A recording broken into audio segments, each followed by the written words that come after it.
لیکن بنگال کی سرزمین میں یہ جو بابری مسجد کی بنیاد رکھی جا رہی ہے، تو میں یہ کہنا چاہتا ہوں میرے بچوں، نوجوانوں، مسجد بناؤ، الحمدللہ اجر کا کام ہے، ثواب کا کام ہے، لیکن کوشش کرو کہ کہیں اس سے اسٹیٹ کے اندر میں کوئی فساد نہ ہو۔ میرا کہنا یہی تھا کہ اس مسجد کا نام بابری نہ ہو کر مسجد عثمان رکھ لیتے، مسجد ابو بکر رکھ لیتے، مسجد محمدی رکھ لیتے، کچھ بھی ہو، جو بھی ہو، الحمدللہ ثم الحمدللہ۔ بنگال کی سرزمین پر ایک مسجد بن رہی ہے، اب ہم نام نہیں لیں گے، بن رہی ہے، ارے بولو بھائی کون سی مسجد بن رہی ہے؟ بابری مسجد بن رہی ہے، مرشد آباد کی سرزمین ہے۔ دیکھو ایک بات یاد رکھو، ہم مسلمان ہیں، الحمدللہ ثم الحمدللہ، ہم اپنی قسمت پہ جتنا ناز کریں یہ کم ہے۔ ہم مسجد بنائیں گے، الحمدللہ، مسجد بنانے میں اجر بھی ہے، ثواب بھی ہے، جنت میں اس کے بدلے گھر بھی ہے، محل بھی ہے۔ بے شک بے شک۔ من بنا للہ مسجدن بن اللہ لہو بیتن فی الجنہ، صحیح بخاری شریف کی حدیث ہے۔ اللہ کے نبی صلی اللہ علیہ وسلم ارشاد فرماتے ہیں جو دنیا میں مسجد بنائے گا اللہ اس کے لیے جنت میں بہترین گھر بنائے گا۔ لیکن بابر چلے گئے، بابری مسجد کی بنیاد سن 1528 میں رکھی گئی تھی اجودھیا میں، فیض آباد میں، اور میں آپ کو بتاتا چلوں اس مسجد کو سامنے رکھ کر کئی پارٹیوں نے مسلمانوں کا فائدہ اٹھایا، آخر مسلمانوں نے صبر کیا الحمدللہ۔ سپریم کورٹ نے باضابطہ یہ کہا کہ کوئی ثبوت نہیں ملا کہ مسجد کے نیچے کوئی مندر کا کہیں کوئی نام و نشان نہیں ہے، اس لیے یہ مسجد پہلے تھی، مسجد کی زمین ہے، لیکن اس لیے کہ ہمارے ہندو بھائیوں کی تعداد زیادہ ہے تو اس لیے یہ زمین ان کو دے دی جا رہی ہے، مسلمانوں کو الگ سے زمین دے دی جائے گی۔ تو مسلمان صبر کرنے والی قوم ہے، قربان جاؤ، اللہ نے کہا ان اللہ مع الصابرین، اللہ صبر کرنے والوں کے ساتھ ہے۔ ہم لوگوں نے صبر کر لیا الحمدللہ ثم الحمدللہ۔ میں پیغام دینا چاہتا ہوں میں اپنے بچوں سے، نوجوانوں سے، کہ میرے بچوں دیکھو زمین پر فساد مت پھیلاؤ، زمین پر فساد مچانے والے کو اللہ پسند نہیں کرتا۔ آپس میں اتحاد بناؤ، اتفاق بناؤ، محبت بڑھاؤ۔ دیکھو بہادر وہ نہیں ہے، حدیث ہے بہادر وہ نہیں ہے جو کسی کو میدان میں پچھاڑ دے، تو پھر بہادر کون ہے؟ تو اللہ کے رسول صلی اللہ علیہ وسلم ارشاد فرماتے ہیں کہ بہادر وہ ہے جو غصے کے وقت میں اپنے غصے کو پی لے، وہ بہادر ہے۔ وہ کیا ہے؟ ارے بزرگ سے بولو وہ کیا ہے؟ اچھا بہادر جنن نا اپنا۔ اچھا ایک بات بتائیے، پہلوان کس سے لڑے گا؟ پہلوان سے نہ لڑے گا کہ ہم سے لڑے گا؟ پہلوان سے لڑے گا۔ والکاظمین الغیظ والعافین عن الناس واللہ یحب المحسنین۔ قرآن پڑھو، اللہ قرآن میں کہتا ہے جو غصے کو وقت اپنے غصے کو پی لے، برداشت کر لے، کنٹرول کر لے، پھر وہ میرا محبوب بندہ بن جاتا ہے، میں اسے اپنا دوست بنا لیتا ہوں۔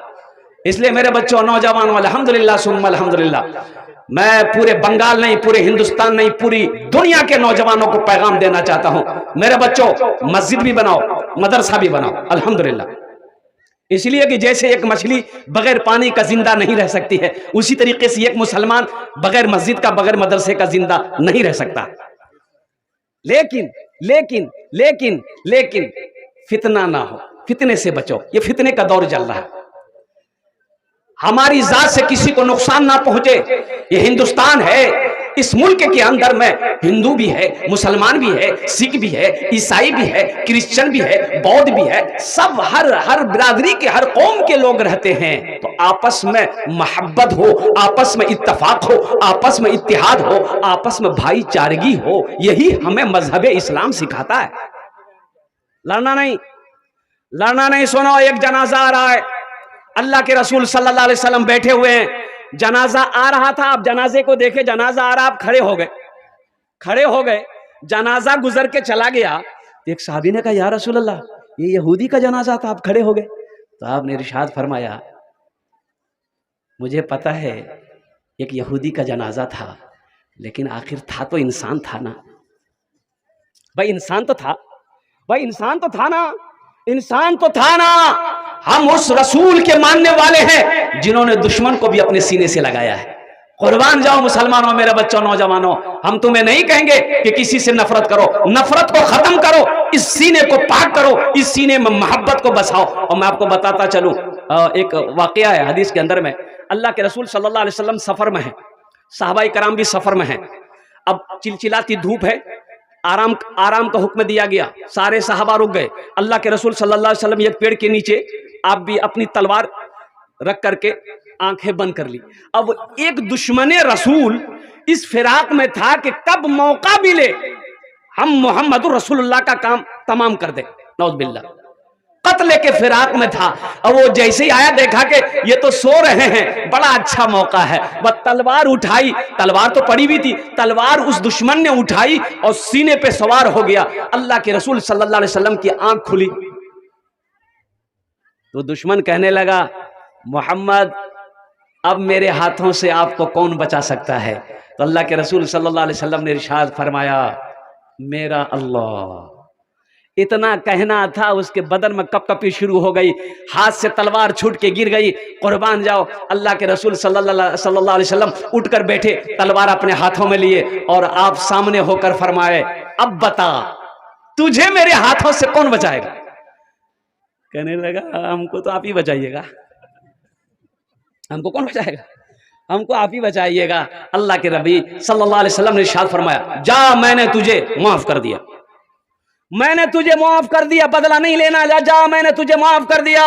قربان جاؤ، اس نے اس اخلاق کو جب دیکھا، اس کردار کو جب دیکھا تو قربان جاؤ وہ دشمن پلٹ کر آیا کہ حقیقت میں یہ جو آپ نے اخلاق پیش کیا ہے، یہ سوائے پیغمبر اور رسول کے کسی کے اندر میں نہیں ہو سکتا. اب مجھے خالی ہاتھ نہ لوٹائے، کلمہ پڑھا کر مجھے بھی مسلمان بنا دی. میرے بچوں، نوجوانوں، محبت کو آپس میں بانٹو، محبت کرنا سیکھو. دیکھو، محبت سے اللہ اکبر کبیرہ کئی جنگیں جیتی جا سکتی ہے. محبت میں طاقت ہے. بیوی بولے جا رہی ہے، شوہر پر بیوی بولے جا رہی ہے، شوہر بیچارہ کرسی لگا کے بیٹھا سن رہا ہے، بیوی جھاڑ رہی ہے. ارے جھاڑتی ہے نا بیوی؟ ارے بولو بھائی، موڑی مت ہلائیے، ماں بہنیں بیٹھی ہے، نہیں تو کل کا ناشتہ ہی بند ہو جائے گا.